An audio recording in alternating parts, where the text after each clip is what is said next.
নমস্কাৰ নমস্কাৰ নমস্কাৰ প্ৰিয় দৰ্শক মই নিৰঞ্জন শৰ্মাই আপোনালোকক স্বাগতম জনাইছোঁ।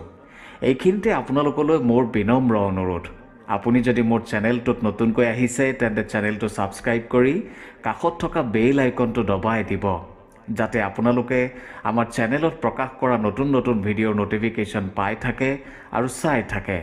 আহক এতিয়া ৰহস্যময়ী কাহিনীটোৰ মাজলৈ আগবাঢ়োঁ।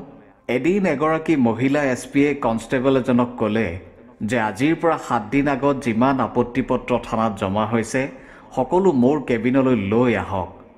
ঠিক আছে মেডাম বুলি কৈ কনষ্টেবলজনে 7 দিনৰ ভিতৰত জমা হোৱা যিমানবোৰ আপত্তি পত্ৰ আছিল সকলো এটা ফাইলত আবদ্ধ কৰি এছপি মেডামৰ কেবিনলৈ গ'ল।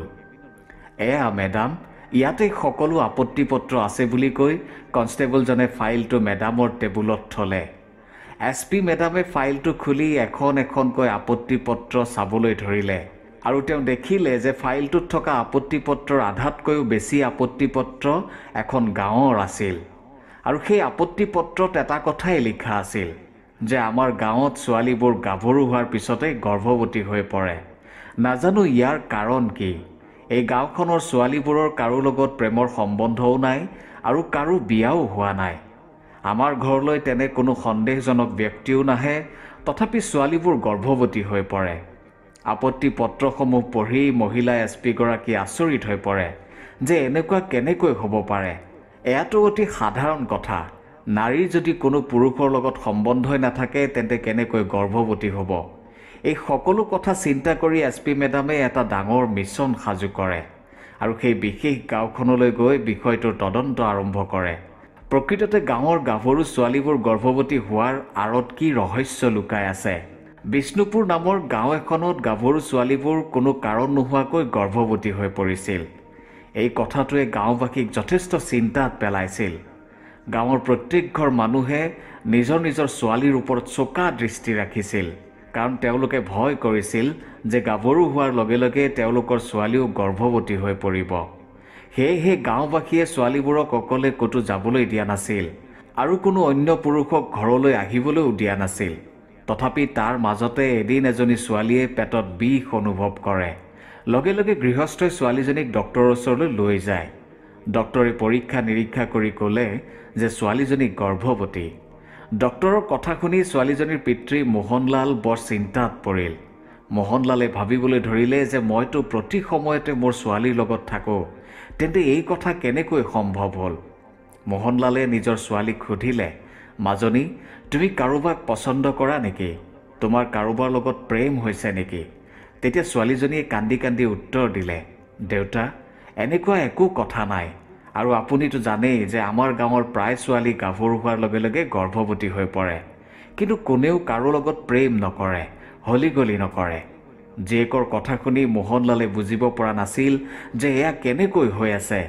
মোহনলালৰ লগতে গাঁৱৰ সকলোৱে এই কথাটোক লৈ চিন্তাত আছিল আৰু প্ৰত্যেকৰ মনত এটাই প্ৰশ্ন আছিল যে ইয়াৰ সমাধান কি হ'ব। গাঁৱৰ মানুহে নিজৰ নিজৰ ছোৱালীক ঘৰৰ পৰা বাহিৰলৈ ওলাবলৈ নিদিয়া হ'ল আৰু ৰাতি ছোৱালীবোৰৰ বাবে পহৰা দিয়াৰ ব্যৱস্থা কৰা হ'ল। তথাপি সমস্যাৰ সমাধান হোৱা নাছিল। এজনী দুজনীকৈ ছোৱালীবোৰ গৰ্ভৱতী হৈ আছিল। এদিন এই সমস্যাৰ সমাধান পাবলৈ মোহনলালে ঠিক কৰিলে যে এনেকৈ ঘৰতেই বহি থাকি এই সমস্যাটোৰ সমাধান উলিয়াব পৰা নাযাব। মই এবাৰ এছপি গায়ত্ৰী দেৱীৰ ওচৰলৈ যোৱাটো ভাল হ'ব। ভবামতে মোহনলালে এছপি গায়ত্ৰী দেৱীৰ ওচৰলৈ গ'ল আৰু কান্দি কান্দি ক'বলৈ ধৰিলে যে তেওঁৰ গাঁওখন এটা কথাক লৈ যথেষ্ট চিন্তাত আছে, ভয়ত আছে। মেডাম, আমাৰ গাঁৱৰ ছোৱালীবোৰ গাভৰু হোৱাৰ লগে লগে গৰ্ভৱতী হৈ পৰে। আমি বৰ চিন্তাত আছোঁ মেডাম। আমি একো কৰিব পৰা নাই। আমাৰ ছোৱালী ঘৰৰ পৰা বাহিৰলৈও নাযায়, ঘৰলৈ আন কোনো অহা যোৱাও নকৰে, তাৰ পিছতো তেওঁলোক গৰ্ভৱতী হৈ যায়। এই কথা শুনি মহিলা এছপিগৰাকীৰ প্ৰথমতে হাঁহি উঠিছিল, কিন্তু তাৰ পিছত আচৰিত হৈ পৰে। আপুনি কি বলিয়া হৈছে নেকি? কোনো নাৰী কোনো পুৰুষৰ লগত সম্বন্ধ নকৰাকৈ কেনেকৈ গৰ্ভৱতী হ'ব পাৰে? এছপি মেডামে খঙতে ক'লে। তেতিয়া মোহনলালে হাতজোৰ কৰি ক'লে, মেডাম, আপুনি মোক ভুল বুজিছে। এই ঘটনাটো কেৱল মোৰ ছোৱালীৰ লগতেই যে হৈছে তেনে নহয়। আমাৰ গাঁৱত এনে বহুত ছোৱালী আছে যি গাভৰু হোৱাৰ লগে লগে গৰ্ভৱতী হৈ পৰে গাঁওখনত প্ৰায় 30 জনী এনে ছোৱালী আছে যি বিয়া পতাৰ আগতেই গৰ্ভৱতী হৈ পৰিছে। এইবাৰ মোহনলালৰ কথাত SP মেডাম অলপ গহীন হৈ পৰিল। SP গায়ত্ৰী দেৱীয়ে চিন্তা কৰিবলৈ বাধ্য হ'ল যে প্ৰকৃততে এয়া কেনেকৈ সম্ভৱ। কোনো পুৰুষৰ লগত সম্বন্ধ নোহোৱাকৈ গাঁওখনৰ ছোৱালীবোৰ কেনেকৈ গৰ্ভৱতী হৈ পৰিছে। লগে লগে SP মেডামে এই গোটেই ঘটনাটো জানিবৰ বাবে এজন পুলিচ বিষয়াক ক'লে, আপুনি বিষ্ণুপুৰ নামৰ গাঁওখনলৈ যাওক আৰু ঘটনাটো প্ৰকৃততে কি হৈছে জানিবলৈ চেষ্টা কৰক আৰু এটা ৰিপৰ্ট তৈয়াৰ কৰক। কিজানি সেই গৰ্ভৱতী ছোৱালীখিনিৰ কোনো পুৰুষৰ লগত অবৈধ সম্পৰ্ক আছে, কাৰোবাৰ লগত প্ৰেম হৈ আছে। আপুনি তাৰ এটা ৰিপৰ্ট তৈয়াৰ কৰক। SP মেডামৰ কথা শুনি পুলিচ বিষয়াগৰাকী বিষ্ণুপুৰ গাঁৱত উপস্থিত হ'ল। পুলিচ বিষয়াগৰাকী গাঁৱত উপস্থিত হোৱাৰ লগে লগে সকলো গাঁওবাসী একত্ৰিত হ'ল আৰু পুলিচ বিষয়াজনৰ আগত ক'বলৈ ধৰিলে, ছাৰ, এই ঘটনাটো যদি কোনো এজনী বা দুজনী ছোৱালীৰ লগত হ'লহেঁতেন তেন্তে আমি মানি ল'ব পাৰিলোহেঁতেন যে সিহঁতৰ কাৰোবাৰ লগত প্ৰেম হৈ আছে বা কোনো পুৰুষৰ লগত সিহঁতৰ অবৈধ সম্পৰ্ক আছে। কিন্তু গাঁৱৰ প্ৰায় সকলো ছোৱালীৰ ক্ষেত্ৰতে এনে ঘটনা ঘটিছে। গাভৰু হোৱাৰ লগে লগে তেওঁলোক গৰ্ভৱতী হৈ পৰে। সেয়েহে আমি আমাৰ ছোৱালীৰ ওপৰত সম্পূৰ্ণ নজৰ ৰাখোঁ। তেওঁলোকক ঘৰৰ পৰা বাহিৰলৈও ওলাব নিদিওঁ। ঘৰৰ বাহিৰে আন কোনো পুৰুষক আহিবলৈও নিদিওঁ। ৰাতি শোৱাৰ সময়তো আমি সিহঁতৰ লগতেই থাকোঁ। এই ঘটনাৰ বাবে আমাৰ গাঁৱত এতিয়া এনে এটা পৰিৱেশ হৈছে যে আমি কাৰো ঘৰলৈও নাযাওঁ আৰু কাকো আমাৰ ঘৰলৈ আহিবলৈও নিদিওঁ। গাঁওবাসীৰ পৰা সম্পূৰ্ণ কথাখিনি শুনি পুলিচ বিষয়াজন সেই গাঁৱৰ পৰা উভতি গৈ SP মেডামৰ ওচৰ পালে আৰু ক'বলৈ ধৰিলে, মেডাম, মই বিষ্ণুপুৰ গাঁৱত উপস্থিত হোৱাৰ লগে লগে গাঁওবাসী আহি মোৰ ওচৰত একত্ৰিত হয় আৰু সকলোৱে একেমুখে একে কথাই কৈছে। তেওঁলোকৰ কথা শুনি ময়ো আচৰিত হৈ পৰিছোঁ মেডাম। মেডাম, মোহনলাল বোলা মানুহজনে ঠিকেই কৈছিল। কেৱল তেওঁৰে ছোৱালী নহয়, প্ৰায় 30 জনীমান ছোৱালীৰ লগত এনে ঘটনা ঘটিছে।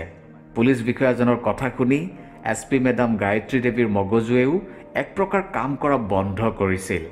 কিবা নহয় কিবা এটাতো ৰহস্য নিশ্চয় আছে। হয় ছোৱালীখিনিৰ কোনো পুৰুষৰ লগত প্ৰেমৰ সম্বন্ধ আছে, নহয় ছোৱালীখিনিয়ে গাঁৱৰ মানুহৰ আগত কথাটো লুকুৱাই ৰাখিছে।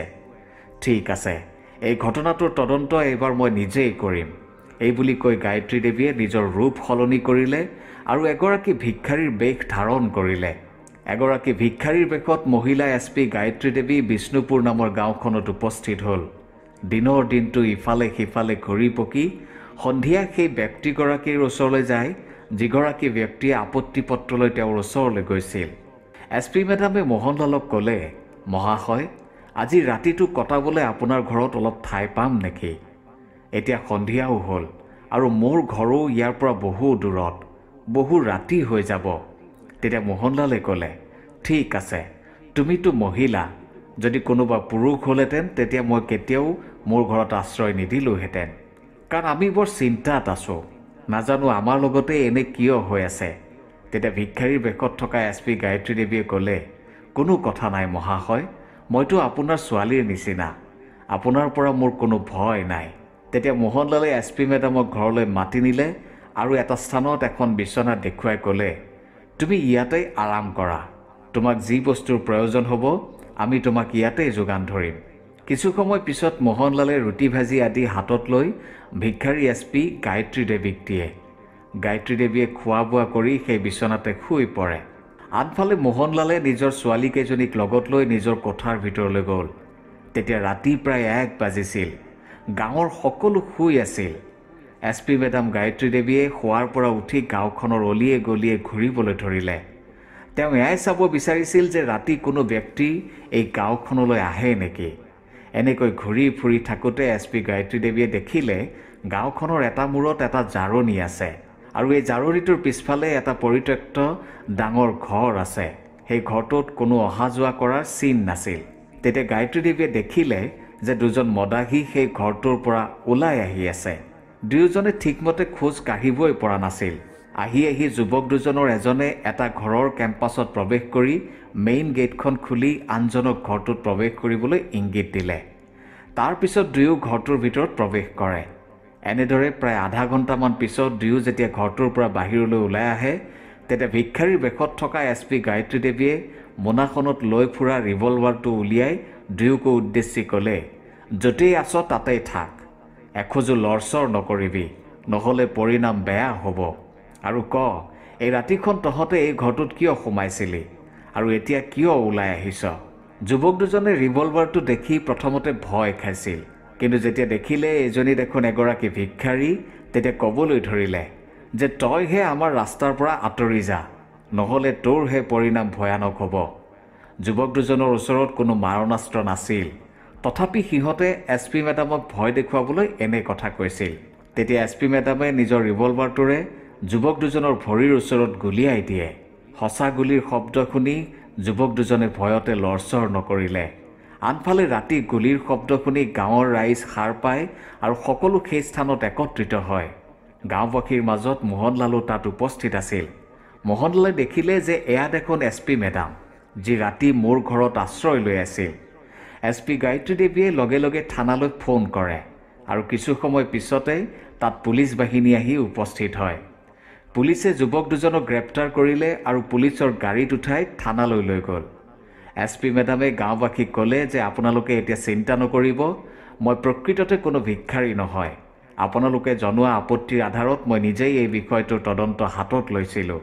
এতিয়া নিশ্চয় ওলাব যে আপোনালোকৰ গাঁৱৰ ছোৱালীবোৰ গাভৰু হোৱাৰ পিছতেই কিয় কোনো কাৰণ নোহোৱাকৈ গৰ্ভৱতী হৈ পৰে। এইবুলি কৈ SP গায়ত্ৰী দেৱী বিষ্ণুপুৰৰ পৰা গুচি যায়।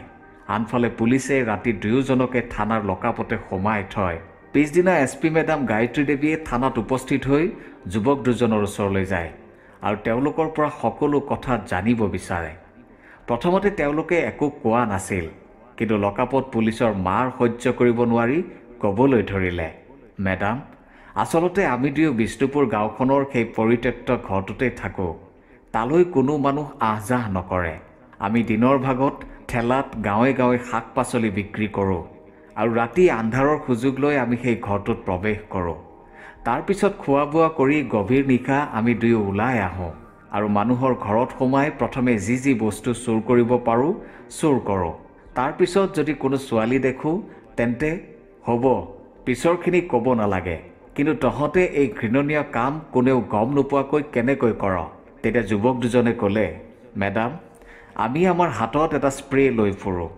আমি যাৰ ঘৰত সোমাওঁ প্ৰথমে খিৰিকীৰে নহ'লে ভেণ্টিলেটৰেৰে সেই স্প্ৰেটো মাৰোঁ, যিটো স্প্ৰে নাকত লগাৰ পিছত মানুহ এক প্ৰকাৰ বেহুচ হৈ পৰে। তাৰপিছত আমি বস্তুবোৰ চুৰ কৰোঁ। আমাৰ প্ৰথম উদ্দেশ্য হ'ল চুৰ কৰা, কিন্তু যদি চুৰ কৰি থকা সময়ত আমি যদি কোনো গাভৰু ছোৱালী দেখোঁ তেতিয়া, আৰু তাৰ কেইদিনমান পিছতেই ছোৱালীখিনি গৰ্ভৱতী হৈ যায়, নহয় জানো? হয় মেডাম। তেতিয়া মেডামে ক'লে, ঠিক আছে, আজিৰ পৰা তহঁতৰ আৰু সেই সুখৰ দিন ঘূৰি নাহে।